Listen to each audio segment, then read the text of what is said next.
My mother-in-law looked me straight in the eye, her voice sharp enough to cut through bone. "You're uneducated, jobless, and a disgrace to this family. Get out."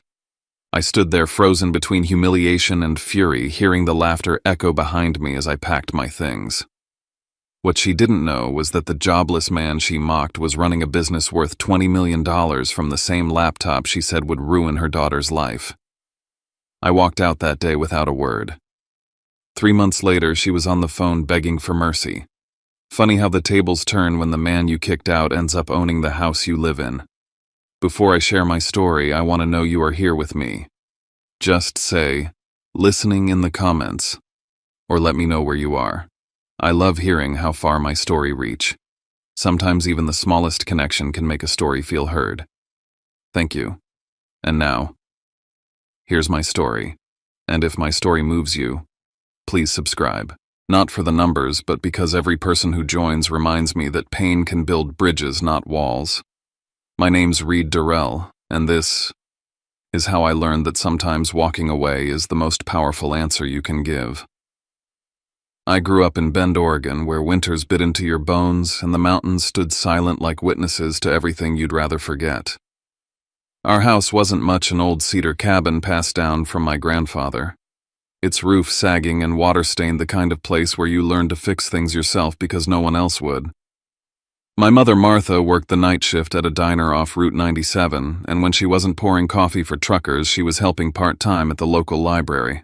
She smelled like brewed beans and paper dust, and to me that scent meant survival. When I turned 17, I told her I wasn't going to college.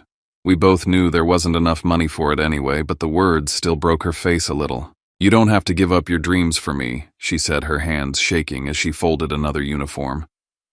I told her it wasn't giving up, it was growing up. Someone had to pay rent. Someone had to make sure we didn't lose the house my father left behind before he disappeared for good. That year, I started taking small web jobs, optimizing booking sites for local motels, building simple pages for bed and breakfasts near the mountains.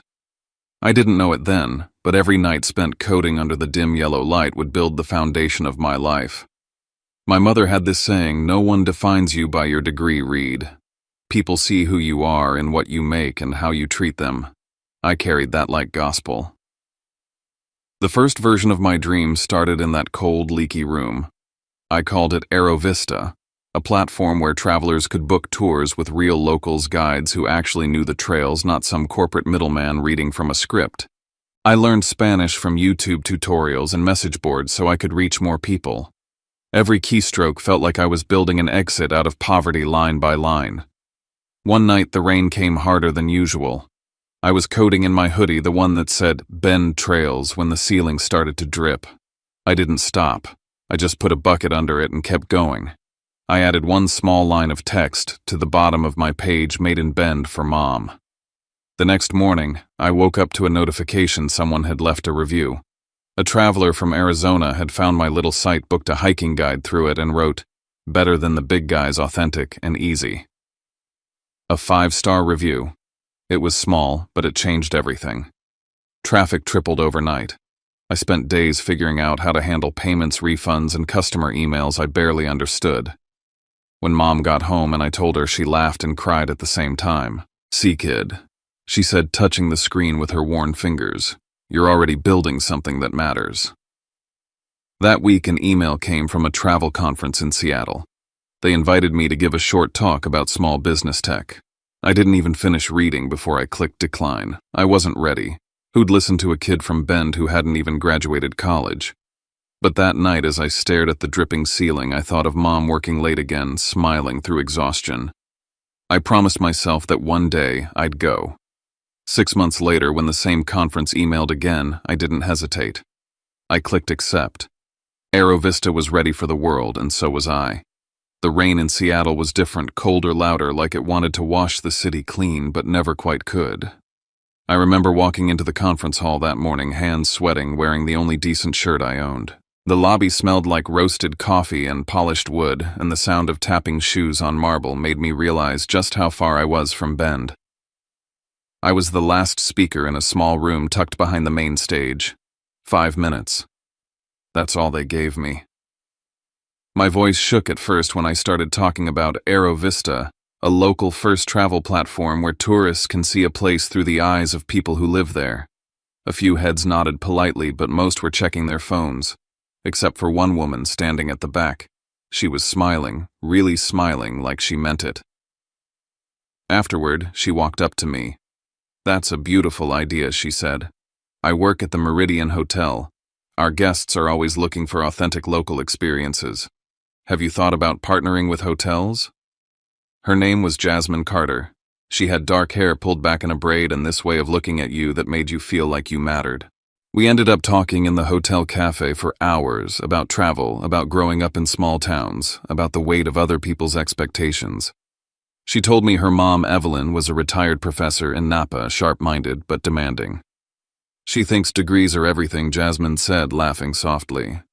"She'd probably have a heart attack if she knew I skipped grad school." We started seeing each other after that.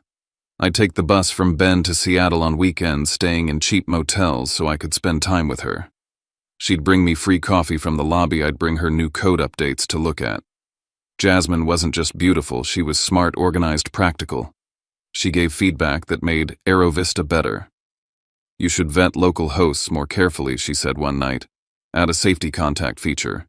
People need to feel secure." I built it in 3 days. Within a month, user numbers doubled. A year passed fast. Aero Vista was finally profitable. I'd hired 2 part-time developers. One night, under a canopy of fairy lights in her apartment courtyard, I asked Jasmine to marry me. She said yes before I even finished the sentence. The wedding was small, held in a community garden in Seattle. It rained, of course. The guests laughed under umbrellas. The air smelled like wet earth and wildflowers. My mom came up from Bend wearing a borrowed dress, crying the whole time. "You did good, kid," she whispered as she hugged me. "But behind every perfect picture, there's a shadow waiting." The night before the ceremony, Jasmine had received an email from her mother. She never showed it to me, but I saw the subject line flash across her phone. "Don't ruin your future for someone without a degree." She deleted it quickly, pretending she hadn't read it. I didn't ask. Some battles are better left alone, at least for a while.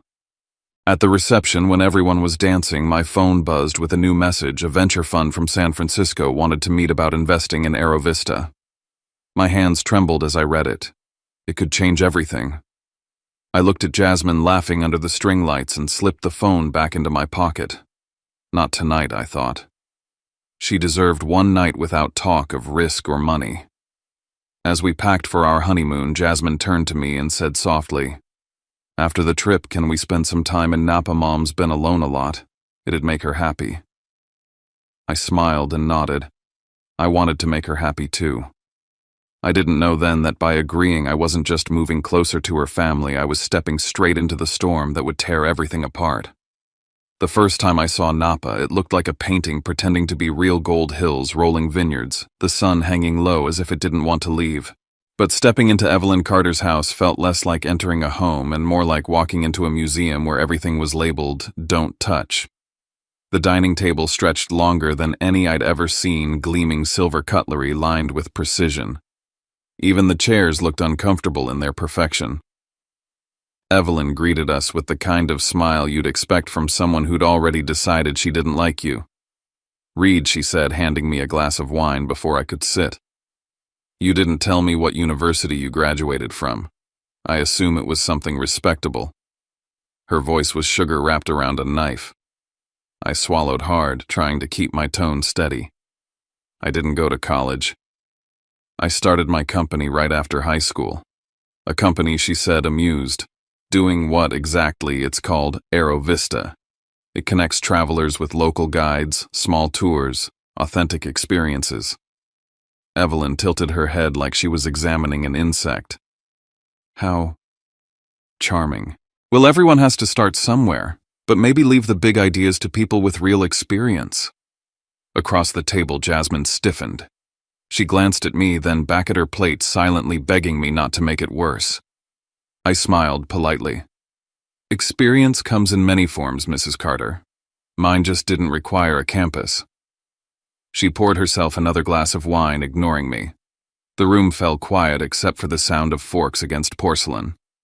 When dinner ended, I offered to help clean up. Evelyn waved me off with a flick of her hand. Money isn't the problem here, Reed. Discipline is. Anyone living under my roof follows my rules. Structure keeps chaos away. The next morning I woke early and went for a walk through the vineyard behind the house. The air smelled of soil and ripening grapes, but inside everything felt tense and controlled. I noticed a handwritten list on the fridge titled House Rules. It was full of instructions: wake by 7, no shoes in the foyer, meals at exact times. There wasn't a single rule about kindness. Over the next few days, I fixed the Wi-Fi, updated her security system, and repaired a leaky faucet in the guest bathroom, the room she'd assigned to me and Jasmine instead of the master suite. When I suggested paying part of the bills, Evelyn's eyes flashed. Don't insult me. You're our guest. Guests don't pay. That night, as I was working in the guest room, my laptop humming softly, I noticed a plain envelope on her desk when I walked past the study. It wasn't sealed, just resting there under a stack of papers. Out of habit, I glanced at it and saw the words, "Loan Payment Reminder," printed on the header. I pretended not to notice, but I filed the image in my mind. People like Evelyn didn't forget things. They hid them. Later that week, after everyone had gone to bed, I heard her voice through the thin walls. She was on the phone, laughing quietly. "She's in love, that's for sure," she said to whoever was on the other end. "But give it a year. She'll see what I mean. He's not going anywhere." Her tone dripped with confidence, and each word landed like a slap. I sat there staring at the dark screen of my laptop, feeling something inside me shift. Anger wanted to speak, but I pushed it down. I thought about my mother's words. Don't fight fools with words.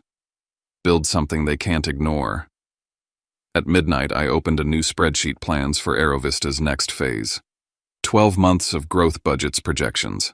At the top, I wrote Napa operations and added one quiet column in red: risk management.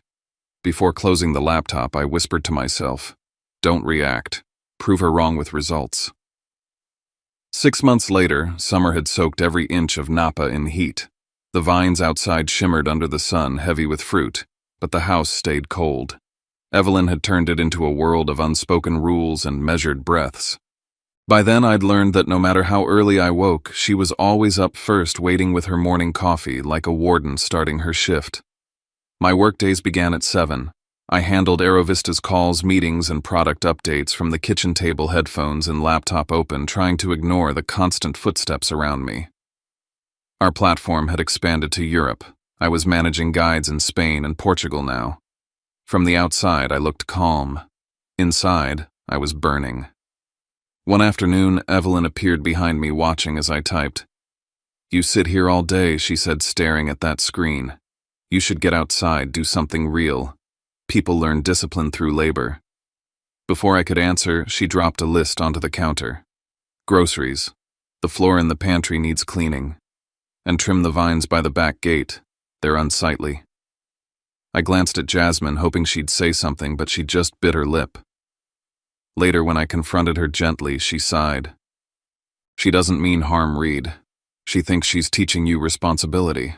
I laughed quietly. "Teaching me responsibility? Jasmine, I've been working since I was 17. For a while, I did everything Evelyn asked: bought groceries, scrubbed tiles, trimmed the vines that weren't mine. I told myself it was temporary. At night, after everyone slept, I'd stay up coding, building a small San Francisco branch of AeroVista under a different business name. No one knew. It was my insurance policy. Then came the dinner party. Evelyn hosted a wine-tasting evening for her friends, all former colleagues from her university days. The house smelled of roasted lamb and oak barrels. As I carried in plates, she introduced me with a laugh. "This is Reed, our live-in tech support. Handy around the house, decent with Wi-Fi." Laughter erupted. I smiled politely, poured more wine, and reminded myself that silence could be sharper than any retort. Later that night, I passed by her study and heard her voice again, low and bitter. Jasmine could have married that doctoral candidate from Stanford, she was saying to her friend. Instead, she picked the kid with the cheap laptop. Can you imagine? I stood outside the door, gripping the wall. The urge to storm in and confront her nearly drowned me. Instead, I walked away. When I reached the kitchen, I noticed something half buried under a stack of mail. Another envelope from the bank, this one stamped "Final Notice." My heart slowed. I slipped it open just enough to see her name, the overdue balance, the threat of foreclosure. I took a photo and forwarded it to my own email. I didn't know what I'd do with it yet, but I knew I'd need it. That weekend, Jasmine and I sat on the porch. The evening light painted her face gold. She reached for my hand. "I know things are hard with Mom. She's strict, but she means well." "Does she?" I asked quietly, because it feels like she's testing how far she can push until something breaks. She just wants what's best for us. I looked out over the vineyard, the leaves curling at the edges, thirsty from neglect. One day I said, "You'll see that silence isn't love, Jasmine. It's surrender." She didn't answer. The wind carried our words away. That night after she went to bed, I sat alone at the kitchen table. The air smelled of lemons and detergent. My laptop glowed in the dark screen filled with Aerovista's financial dashboard. The company had just crossed the $1 million mark. I stared at the number, feeling something cold and electric move through me. Evelyn thought I was her unpaid help, her daughter's mistake, a man trapped under her roof. She had no idea that the hired hand she mocked was quietly signing contracts that would soon own half the routes her luxury travel clients depended on. I closed the laptop, the reflection of the blue light fading across the countertop. "You want me to play the role of the servant?" I whispered to the empty kitchen. "Fine.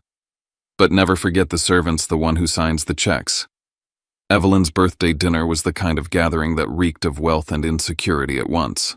The house was lit like a stage set, all golden chandeliers and laughter polished to sound effortless. Her friends filled the dining room, professors, retired deans, academics who still wore their achievements like armor. The smell of roasted lamb and old wine clung to the air, heavy and sweet. Jasmine had begged me to stay. "Just for tonight," she whispered. "Please, let's not make a scene." I agreed for her sake. I told myself I could endure one more evening of polite humiliation. When Evelyn raised her glass, all conversation hushed. "Thank you all for coming," she said, beaming. "It's not often we get to celebrate with family. My daughter and her husband are here too, read everyone. He works from home." Her voice lingered on that last phrase like it was a punchline. "A real entrepreneur, he calls himself. Isn't that adorable?" A few chuckles broke out around the table. One man, a gray-haired professor with wire-rimmed glasses, smirked. "Working from home, huh? I wish I could get paid to stay in my pajamas, too."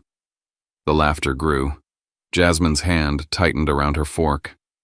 I forced a smile and took a sip of wine. "Well," I said quietly, "some jobs don't need a campus to prove their worth." Evelyn lifted her glass again, pretending she hadn't heard me.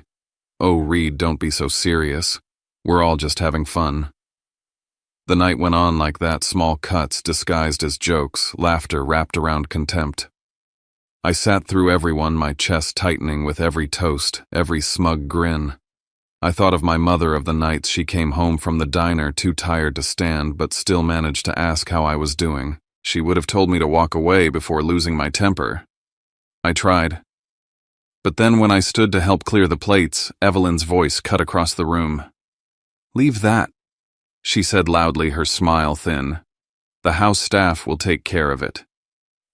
She looked straight at me, and for a moment the whole room froze. The words hung there sharp and deliberate. Something in me went still. Jasmine's lips parted, but no sound came out. I placed my napkin gently on the table.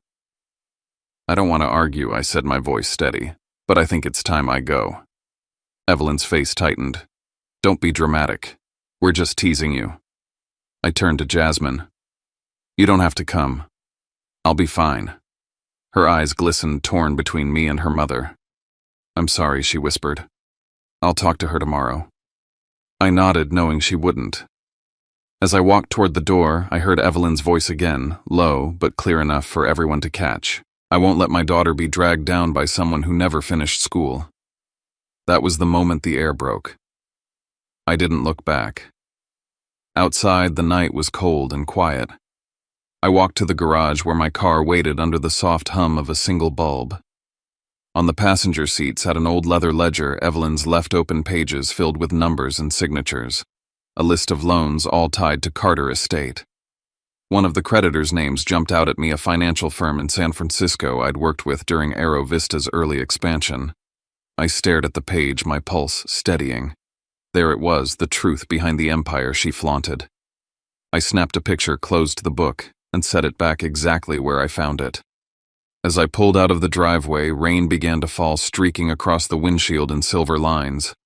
The house behind me glowed in the distance, filled with laughter that already sounded foreign. I didn't feel anger anymore, just clarity. Halfway up the mountain road, I stopped the car. The valley stretched below, dark and vast. I opened my phone and checked Aero Vista's dashboard. A new email notification popped up. Contract signed. U.S. expansion deal approved. Value, $12,000 cower. I exhaled slowly, feeling the world tilt back into balance. So this is what it takes, I murmured. To be called uneducated. I leaned back, watching the rain trace patterns on the glass. Somewhere behind me, Evelyn was still celebrating her birthday. She had no idea her little house guest had just become the man who could buy the very roof over her head. The ocean outside my villa in Kona was the color of liquid glass. Every morning I woke to the sound of waves crashing against black rock and the scent of salt drifting through open windows. My days were quiet now, meetings at dawn with teams in Europe, late-night calls with investors. Aero Vista had exploded beyond anything I'd imagined. The same laptop Evelyn once mocked now controlled an empire. One morning as I sipped coffee on the balcony, my assistant forwarded a batch of acquisition reports. Aero Vista's finance division had completed a purchase of several California property loans from a struggling bank. I scrolled through the list, absent-mindedly, until a familiar name appeared. Carter Estate, Napa Valley. I stared at the screen. The irony was almost poetic. Evelyn's home was now collateral under my company's umbrella. The universe had a cruel sense of symmetry. That afternoon, my phone buzzed with an unknown number. I let it ring 4 times before answering. Reed Jasmine's voice was trembling. "It's Mom. The bank's taking the house. They sent notice this morning. Please, you have to help us." For a moment, I said nothing. The sound of the ocean filled the silence between us. "Jasmine," I said softly, "I already have helped. You just never knew how much." There was rustling, then Evelyn's voice took over the line, brittle and desperate. "Reed, I know we've had our differences, but you can't let this happen. I raised my daughter to marry a good man. Prove me right. Don't let her lose everything." I closed my eyes, leaning against the balcony rail. "I'm not letting anyone lose anything, Mrs. Carter. But that house, it's owned by Aero Vista now. I'm sure the new management will treat the residents fairly." The silence that followed was long enough to measure the tide by. When Evelyn finally spoke, her voice was barely a whisper. "You're lying." "I'm not," I said. "Check the deed." Then I hung up. For the first time in years, I felt no weight on my chest, only stillness. News of the acquisition spread quickly. The local paper ran a headline a week later. "Tech firm from Bend buys. Dozens of luxury estates facing foreclosure. CEO identity unknown." I pictured Evelyn reading it, shaking her head, unable to connect the dots. That night I opened Aero Vista's internal files again. In the Carter folder, I noticed something I hadn't seen before: records of a massive loan Evelyn had taken years ago to fund Jasmine's wedding. She'd used her house as collateral to throw the event that now existed only in photographs and regret. I sat there for a while, staring at the numbers. It wasn't victory that I felt. It was something quieter, heavier. Revenge never really satisfied. It just ended the noise.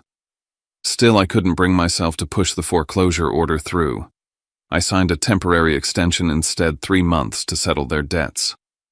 Maybe they'd learned something about humility. Maybe not. Either way, I was done carrying the burden of their judgment. The next morning, I saw a piece in the San Francisco Chronicle: Aero Vista's CEO raised in Bend, quietly reshaping the travel industry. My photo wasn't there, just a silhouette against a map. Evelyn would see it, no doubt. She'd read those words, raised in Bend, and remember the boy she told to get out of her house. That evening the phone rang again, but I didn't answer. I walked down to the shore instead, letting the waves crash against my ankles. The horizon glowed orange, and for the first time in years I felt the kind of peace that doesn't need witnesses. Back in the villa, I poured another cup of coffee and opened my laptop. The security feed from Napa still worked the system I'd installed myself. On the screen, Evelyn sat slumped over the dining table, the same one where she'd once introduced me as her house tech. Jasmine was beside her, shoulders shaking as she tried to comfort her mother. I turned off the monitor and sat in silence. "You told me I wasn't enough," I said under my breath. "Now you finally understand what enough really means." Outside, the sea kept moving steady and endless. I watched until the light faded, then began booking a flight back to California. Some debts I decided needed to be settled face to face. The fog rolled in from the bay that afternoon, brushing against the glass of the high-rise like ghostly fingertips. From my office, the Bay Bridge glowed through the haze, a line of light stretching across the water, distant but steady. The conference table was already set, 3 glasses of water, a stack of contracts, and the silence of something inevitable. When Evelyn and Jasmine walked in, I stood to greet them. Evelyn wore a navy coat too fine for the day's gray chill, her chin lifted, her voice controlled. Jasmine looked smaller beside her, her eyes flicking toward me but never quite meeting mine. "Thank you for coming," I said, motioning for them to sit. "I thought it would be better to handle this in person." Evelyn placed her purse on the table like it was a shield. "We're here to discuss the property," she said. "The house in Napa is part of our family's history. There must be a way to—" I slid a folder toward her. "There's nothing to negotiate. The debt's been cleared. Completely." Her eyes narrowed. "Cleared. What do you mean?" "Cleared, I said calmly. "I erased it. The house is yours again." She blinked, unsure whether to be relieved or insulted. "Are you mocking me, Reed? No?" I said, my voice even. "I'm doing something you told me I never could, making a decision with my own money." The words hung between us like a match waiting to burn. Jasmine's hand reached across the table, trembling slightly as she squeezed her mother's wrist. Evelyn exhaled slowly, trying to hold on to her poise. "Why?" she asked finally. "After everything I said to you, why would you do this?" I looked at her and then at Jasmine. "Because I'm done carrying it. For 2 years, Aerovista quietly paid your property taxes and utilities. I never said a word. I wanted to keep peace for Jasmine's sake, but that peace was never real. I'm not here for revenge. I'm here to end it." The only sound in the room was the hum of the city below. For the first time, Evelyn's voice softened. "You're saying you covered our bills?" I nodded. "Every month. While you called me jobless, the company you dismissed as a hobby was keeping your lights on." Evelyn looked away. Her reflection in the window seemed older, smaller. She reached into her bag, pulled out an envelope, and slid it toward me. Inside was a certificate for shares Aerovista's tourism fund. "I bought this last quarter," she said weakly. "It was performing well. I didn't even realize." She trailed off, her eyes flicking to mine. "You're the one running it, aren't you?" I didn't answer. I didn't need to. Jasmine finally spoke, her voice a whisper. "I knew, Reed. I knew you'd been paying the taxes. I found the receipts last year, but I didn't say anything. I thought if I did, Mom would feel humiliated." I leaned back in my chair, exhaustion settling deep in my bones. "I understand," I said quietly. "But silence can be crueler than words. When you chose not to speak, you chose her side, not ours." Jasmine's eyes filled with tears. Evelyn sat frozen, clutching the envelope like it was the last fragment of her pride. I pulled another document from my folder, divorce papers already signed. I slid them across the table. "You deserve to live your truth, Jasmine," I said. "And I deserve peace." Evelyn's voice cracked. "You're walking away from everything I already did," I said, standing. 3 months ago.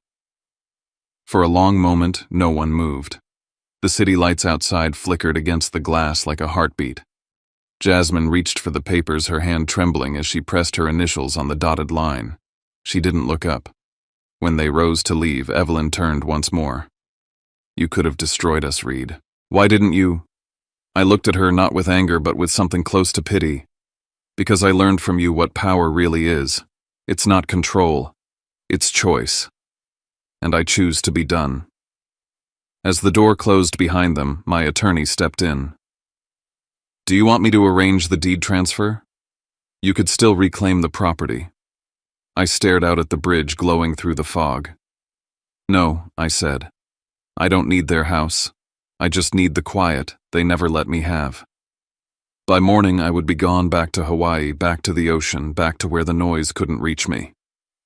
The plane landed just after sunrise. Hawaii greeted me with salt air and light spilling across the horizon like a new beginning. My mother was waiting by the arrivals gate, smaller than I remembered, her silver hair glowing in the morning sun. When she saw me, she smiled, no judgment, no questions, just pride. Driving home along the coast, she rolled the window down and let the wind whip through her hair. "You did it, Reed," she said softly, looking at the ocean. "You built a life from nothing." The villa sat above a stretch of black rock and turquoise water. When she stepped inside, she touched the walls, tracing them like they were made of dreams. "You built this," she whispered. "We built it," I said. That evening we ate dinner on the veranda. The air smelled of grilled fish and sea salt. We talked about Bend, about the diner where she used to work, about the nights she'd come home so tired she couldn't untie her apron. I told her everything, the marriage, the humiliation, the night I left Napa for good. She listened without interruption, her gaze fixed on the sea. When I finished, she said quietly, "Forgiveness isn't about them, son. It's about freeing yourself from their shadow."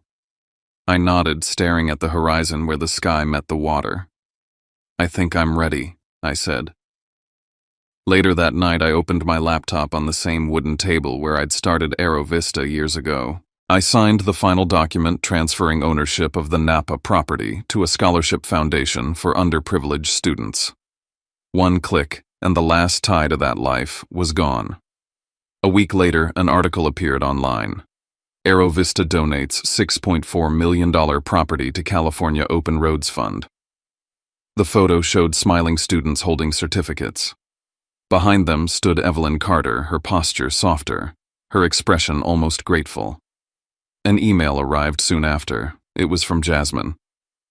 "Thank you. Mom's working again at the Napa Tourism Center. She's different now, humble. I hope you've found peace." I read it twice, then closed my laptop. 2 days later, an old friend from Bend, Noah, arrived unannounced. He'd been with me back when Aero Vista was just an idea on a cracked screen. We spent the evening walking the beach, talking about everything and nothing. "I always knew you'd make it," he said. "You turned what they threw at you into the thing that built you." That night after he left, I stood on the shore waves tugging at my feet. The sea was endless, calm, alive. My phone buzzed an email from a European firm offering a partnership. I smiled, letting the wind take the decision for me. Mom came out with a blanket, wrapping it around my shoulders. "Cold?" she asked. "Not anymore," I said. We stood there listening to the rhythm of the waves. I thought of Evelyn and Jasmine somewhere on the mainland rebuilding their lives. I wished them well. I wished them freedom, the same kind I'd fought to earn. As dawn broke, I whispered into the wind. They called me uneducated, a failure. But without those words, I might never have learned my worth. The sun rose, spilling gold over the water. I closed my laptop and watched the tide pull everything old away. Aero Vista kept running silent and steady. And for the first time, I wasn't chasing anything, I was simply living. Sometimes the hardest battles aren't the ones you fight out loud. They're the ones you fight in silence, proving your worth to people who never cared to see it. I used to think success would make everything right, that once I had the money, the power, the respect, the pain would fade. But it doesn't work that way. The truth is, peace doesn't come from being above others. It comes from finally standing on your own ground, looking back at all the scars, and realizing you made it through without letting them turn you bitter. If you've ever been called not enough, not smart enough, not educated enough, not worthy enough, I want you to remember this. Their words don't define your ceiling. You do. I was once a kid, coding under a leaking roof, mocked for dreaming too high. Now I wake up every morning to the sound of the ocean, not because I wanted revenge, but because I refused to quit. Life has a way of coming full circle. The people who tried to break you often end up teaching you the strength to rebuild. And sometimes the greatest victory isn't proving them wrong, it's realizing you no longer need to. So wherever you are right now, maybe sitting in a quiet room, maybe driving home from a job that's wearing you down, I hope my story reminds you that patience, grit, and kindness to yourself are the real answers. Don't let anyone shame you for starting small. Every empire begins in silence. If this story found a piece of you, let me know in the comments where you're listening from. I love seeing how far these words can travel. And if you felt something, even a spark, hit subscribe. Not for me, but for you, for the reminder that you're not alone in this fight to rise above what tried to define you. Because sometimes walking away isn't weakness, it's strength. And sometimes forgiveness isn't surrender, it's freedom.